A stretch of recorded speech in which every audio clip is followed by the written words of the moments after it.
রবীন্দ্রনাথের খ্যাতি তখন মধ্য গগনে। সাহিত্যে নোবেল পুরস্কার তাকে দিয়েছে আন্তর্জাতিক স্বীকৃতি।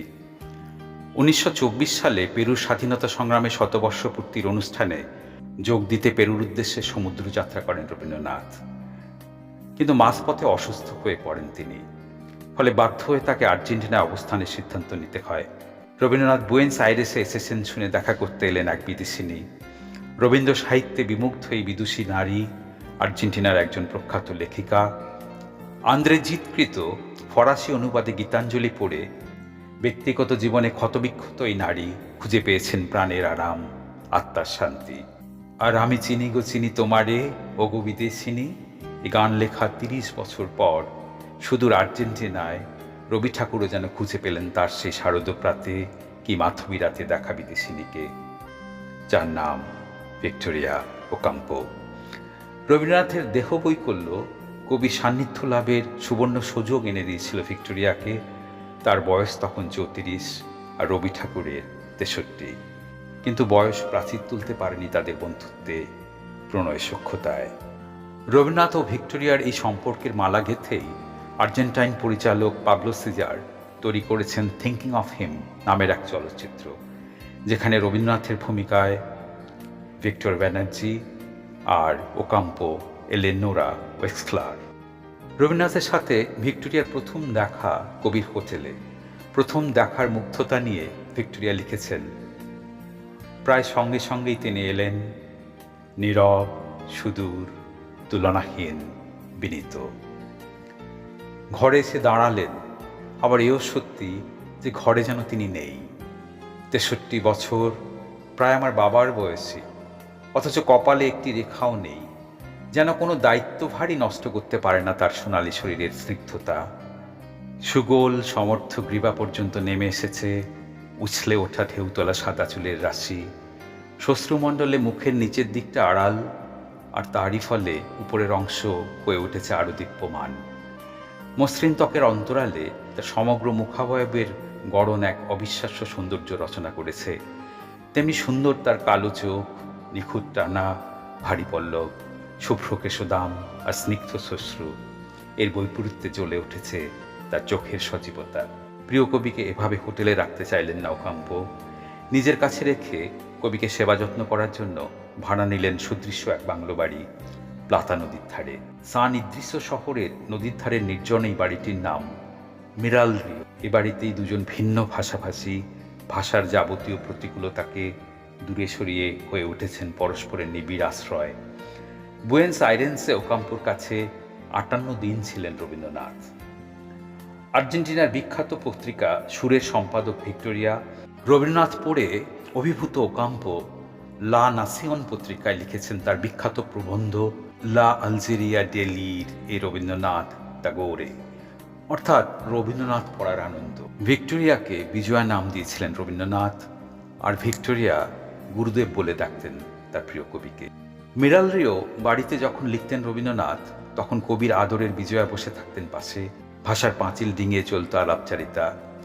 জানলার ধারে বসে কবিতা লিখতেন কবি। লেখার পর পংক্তি ধরে ধরে ইংরেজিতে অনুবাদ করে বুঝিয়ে দিতেন ভিক্টোরিয়াকে।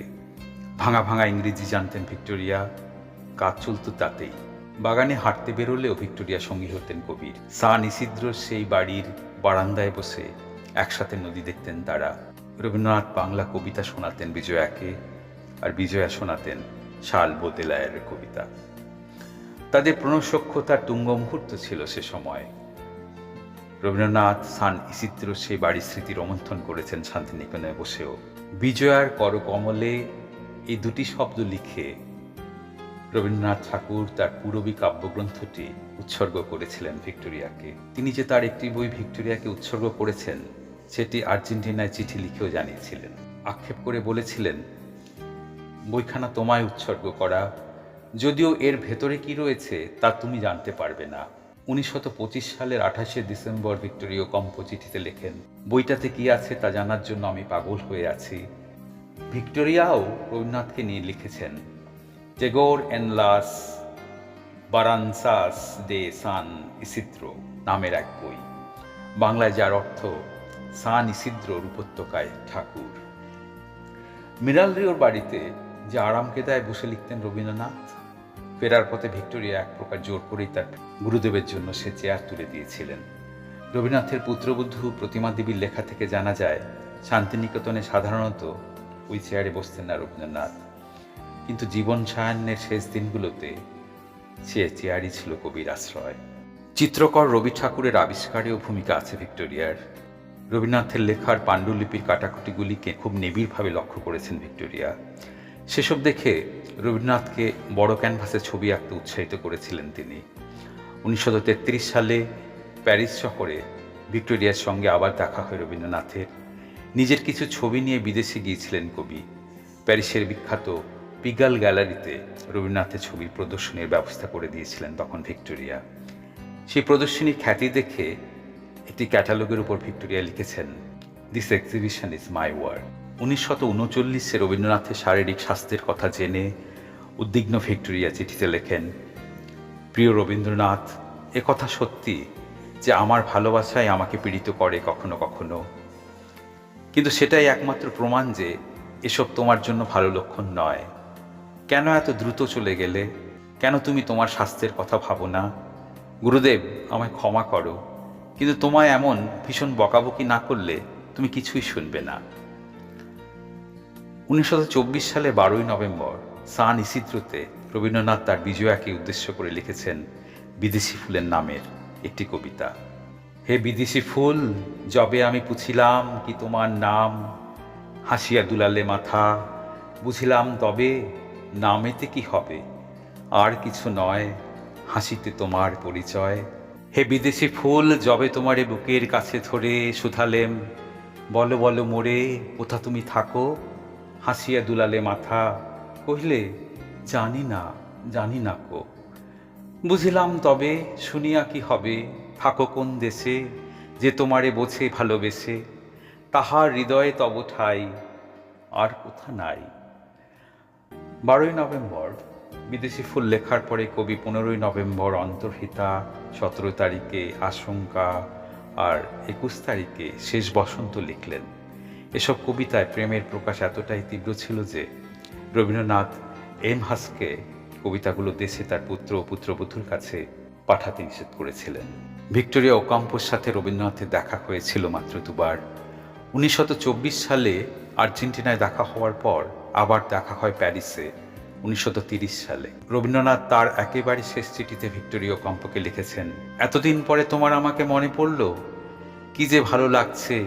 পৃথিবীর সব রং ফিকে হয়ে আসছে যখন, বিমর্ষ মন কেবল তাদের নৈকট্যই কামনা করে যাদের স্মৃতি সুখময় দিনগুলির সাথে জড়িয়ে আছে। যত দিন যায় সেই স্মৃতিগুলো যেন গাঢ় হতে থাকে।" রবীন্দ্রনাথের মৃত্যু সংবাদ ভিক্টোরিয়া পান তার গাড়িতে বসে রেডিওর সংবাদে। স্মৃতিকথায় ভিক্টোরিয়া লিখেছেন, "রবীন্দ্রনাথ ঠাকুর মারা গেছেন তার ভারতবর্ষে। খবর পেলাম পথে, রেডিও থেকে। বুয়েন্স আয়ার্স থেকে মার দেল প্লাতার মাঝামাঝি জায়গায় নির্জন রাজপথে ছুটে চলেছে গাড়িটা। চতুর্দিকে বিস্তীর্ণ সমতল ভূমিকে ঢেকে আছে শীতের ধূসর আকাশ।